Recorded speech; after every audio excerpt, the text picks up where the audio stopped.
Passport ഉണ്ടോ കയ്യിൽ? എങ്കിൽ പിന്നെ ലോകം ചുറ്റാം. പക്ഷെ പൗരത്വം തെളിയിക്കാൻ നോക്കേണ്ട.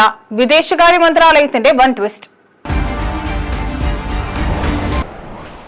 സ്വന്തം കയ്യിൽ ഒരു പാസ്പോർട്ട് ഉണ്ടെങ്കിൽ വല്ലാത്തൊരു ധൈര്യമാണ് നമുക്ക്. അങ്ങ് അമേരിക്ക വരെ പോയി വരാമെന്നത് മാത്രമല്ല, ഞാനൊരു ഒന്നാന്തരം ഇന്ത്യൻ പൗരനാണെന്ന് നെഞ്ചുവിരിച്ചു പറയാൻ ഇതിലും വലിയ എന്ത് രേഖ വേണം എന്നായിരുന്നു ഇതുവരെയുള്ള നമ്മുടെയൊക്കെ ഭാവം. എന്നാൽ ആ ധൈര്യത്തിന്മേൽ ഇപ്പോൾ കേന്ദ്ര വിദേശകാര്യ മന്ത്രാലയം ഒരു കത്രിക വെച്ചിരിക്കുകയാണ്.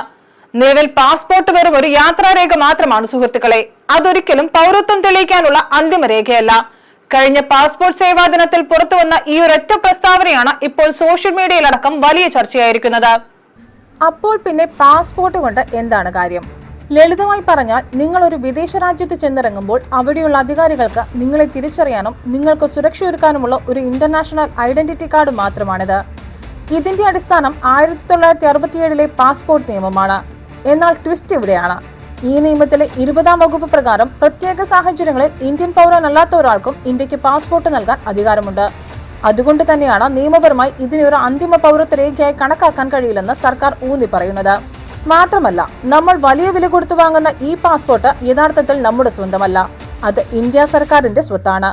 തെറ്റായ വിവരങ്ങൾ നൽകിയാണ് ഇത് ഒപ്പിച്ചതെന്ന് കണ്ടെത്തിയാൽ എപ്പോൾ വേണമെങ്കിലും സർക്കാർ ഇത് റദ്ദാക്കുകയും ചെയ്യും. ലോകത്ത് മറ്റെല്ലാ രാജ്യങ്ങളിലും പാസ്പോർട്ട് പൗരത്വരേഖയാണല്ലോ എന്ന് കരുതി വിഷമിക്കാൻ വരട്ടെ.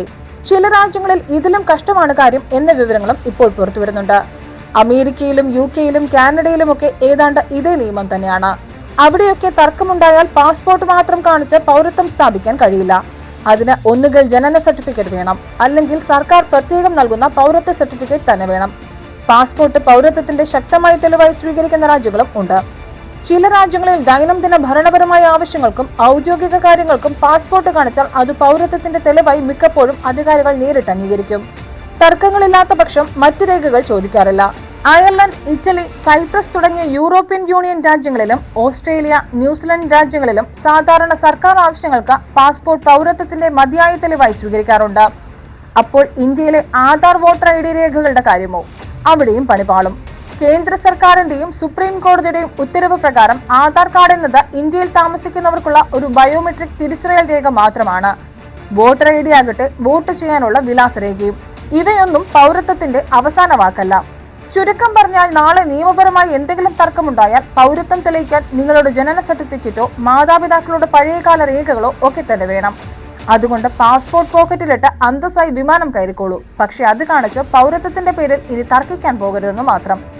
News desk, Janashabdam news.